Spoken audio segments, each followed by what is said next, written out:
तू ଭଲ ପିଲା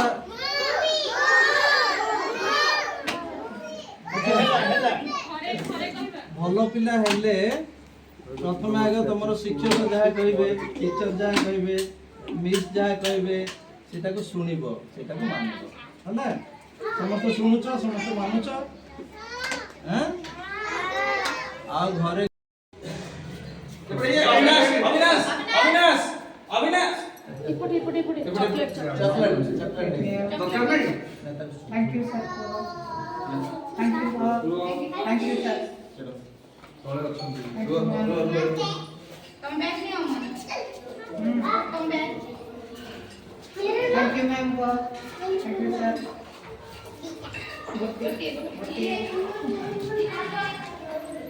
और ये thank you sir Thank you, thank you. Thank you.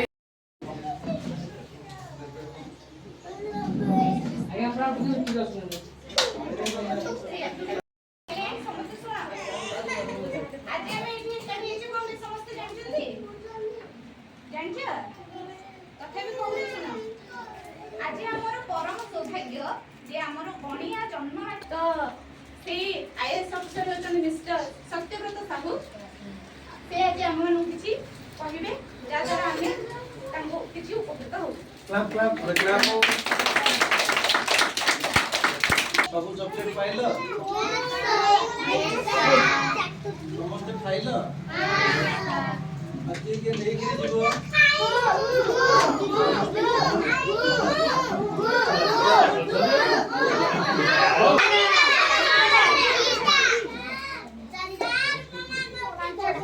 मामा पे दोछंदी तो उठे उठे मो परिचय हला मो सत्यव्रत साहू मो बापा ना स्वर्गत नरसिंह साहू आ गणिया अंचल विजयनगर आम घर प्राय मोर सब पढ़ापढ़ी Phulbani school high school college सब गुड़ाक पढ़ापढ़ी कर दिल्ली विश्वविद्यालय एमएससी केमिस्ट्री करी आईएएस रे पाई वर्तमान तमिलनाडु रे मु विगत 28 वर्ष कार्यरत अछि। तमिलनाडु में को तमिलनाडु रे मु वर्तमान principal secretary youth welfare and sports से पद अछि। एबे गां को आस्थिली छुट्टी अवसर रे तेनो ई स्कूलटा जो छोट छोट पिलांक पई हेछि एमती देखिबार इच्छा थिला आज देखिली खूब सुंदर भाव में श्रृंखलित भाव में पिला माने अछंती तांकर शिक्षक माने सब बहुत भल केयर नौछंती आईभली आहरी आगक आगक पिला माने भल करंतु से माने श्रृंखलित होई तांकर निजर पितामाता को तमर तांकर आखपाखे थिबा समस्त को ए गाँ को पूरा भारत को पूरा विश्व को समस्त को गौरवान्वित करंतु निज निजर माध्यम गणिया ब्लॉक विजयनगर एवं सुदूर तमिलनाडु गाँ आ तमिलनाडु कौन फरक कौन लगुच पृथ्वी रे सब जगार तार निज निज गोटे कौन आम कहीपर जे सब जगह गुड़ाक अलग भी सामान भी सबुठ लोकंर सामान किसी अच्छी सब जगार किसी डिफरेन्स भी अच्छी तेणु से भाया देखा गले से भी मनीष से भी समस्त को लेकिन चलवा पड़े ये भी गाँ सहित मोर जोड़ी होकर रही सब इच्छा तेणु प्रत वर्ष मुझे निश्चित भाव में गाँव को आसे सब लगे जे लोक मैंने जदि भल करती ताहले आमर भी भल हुए कारण परिवेश सहित आम से समस्त जड़ित केवल आम जड़े तो भल होकर रही चलनी तेणु आमर जार जोटा परिवेश जदि मुझे तमिलनाडु थाए से लोक जदि किसी भल कर निजपाई भी किसी भल कर आठिके आसिले समस्त सहित भाई भौणी गुरुजन समस्त सहित मिलमिशि जदि भल रहीपर ताहले से जीवन में बेसी आनंद आसे बोली मु भावे जदि आम एकुटिया हो जाऊ केवल जड़े आम निजपाई करूँ ताहले आनंदटा से लगे तेणु छुआ मान आनंद देखले खुशी लगुच ये सब टीचर मैंने एत सब चेष्टा करुँच भलरे पिला रखापी पढ़ाई समस्त जड़े जड़े केवल शिक्षक नुहति से सत्य जमी जन्मदाता जन्मदात्री पितामाता भली कहुपे तेणु से जो आप पचारे जे केमती लगुच समस्त प्रति जगह किसी किसी अनुभव आसे से अनुभवटाକୁ ଆମେ ଆହୁରି ସୁନ୍ଦର କରି ନେବାର ଚେଷ୍ଟା କରି ନେବା ସବୁବେଳେ ଆବଶ୍ୟକ। ଜୀବନର ସଫଳତାର ଶ୍ରେୟ କାହାକୁ ଦେବେ? କାହାକୁ ଦେବି ଏମିତି କହିବାକୁ ଗଲେ ସର୍ବପ୍ରଥମ ମୋ ମାଆଙ୍କଠୁ ମୁଁ ବହୁ ଜିନିଷ ଶିଖିଛି। ତାପରେ ବଡ଼ ହେଲା ପରେ ବାପାଙ୍କୁ ଜାଣିବାକୁ ପାରିଲି।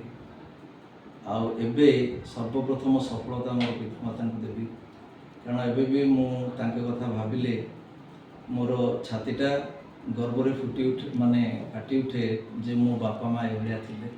ସମସ୍ତଙ୍କର ବାପା ମା' ବି ଥିବେ, କିନ୍ତୁ ପ୍ରଭୁ ଜଗନ୍ନାଥଙ୍କ ଦୟାରୁ ସେଇଭଳିଆ ବାପା ମାଆଙ୍କ ପାଖରେ ମୁଁ ଜନ୍ମ ହୋଇକି ନିଜକୁ ଧନ୍ୟ ମନେ କରୁଛି। ଆଉ ଛାତ୍ର ଜୀବନରୁ ବି ସେ ଫୁଲବାଣୀରେ ଆମର ସବୁବେଳେ ସ୍କୁଲ କଲେଜରେ ପ୍ରାୟ ଅଧା ସଂଖ୍ୟକ ଶିକ୍ଷକ ଥାଆନ୍ତି, କିନ୍ତୁ ଯେଉଁମାନେ ବି ଥାଆନ୍ତି ଯେତିକି ବି ତାଙ୍କର ମାନେ ପଢ଼ାପଢ଼ିଟା ଆଜି ଯାଏଁ ମୁଁ ଭୁଲି ପାରେନି। ତେଣୁ ହୁଏତ ବଡ଼ ବଡ଼ ସ୍କୁଲ କଲେଜ ଥାଇପାରେ, କିନ୍ତୁ ଆମେ ଯଦି ସେଇ ଜାଗାରେ ଥିବା ନିଜର ଶିକ୍ଷକମାନଙ୍କୁ ସମ୍ମାନ ଦେଇ ପାଠ ପଢ଼ାପଢ଼ି କରିବା, ନିଶ୍ଚିତ ଭାବରେ ଆମର ଜୀବନରେ ଦେଖିଲା ବେଳେ ଏଇ ଯେଉଁ ନିଜର କୃତିତ୍ୱର ଶ୍ରେୟଟା ସବୁବେଳେ ପିତା ମାତା ଆଉ ଶିକ୍ଷକମାନଙ୍କୁ।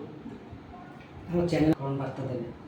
ଯୁବଗୋଷ୍ଠୀ ତ ଆଜିର ଯୁବଗୋଷ୍ଠୀ ଖୁବ୍ ସଚେତନ, ସେମାନଙ୍କର ମସ୍ତିଷ୍କ ମଧ୍ୟ ଖୁବ୍ ଉନ୍ନତ ଚଳଚଞ୍ଚଳ, କାରଣ ବିଦ୍ୟାର ଯେତେ ଉନ୍ନତି ହେଇଛି, ଶିକ୍ଷାର ଯେତେ ଉନ୍ନତି ହେଇଛି, ବିଜ୍ଞାନର ଯେତେ ଉନ୍ନତି ହେଇଛି, ଶିଳ୍ପ ସ୍ୱାସ୍ଥ୍ୟର ଯେତେ ଉନ୍ନତି ହେଇଛି, ସେଇଟା ଯଦି ଆମେ 30 ବର୍ଷ ଆଗକୁ ଦେଖି ନେବା ସେଇଭଳିଆ ନଥିଲା। ଆଜି ଆମ ପାଖରେ ବିଜ୍ଞାନ ଫଳରେ ବହୁତ ଗୁଡ଼ାଏ ଭଲ ଭଲ ସାଧନ ସବୁ ପହଞ୍ଚିଛି।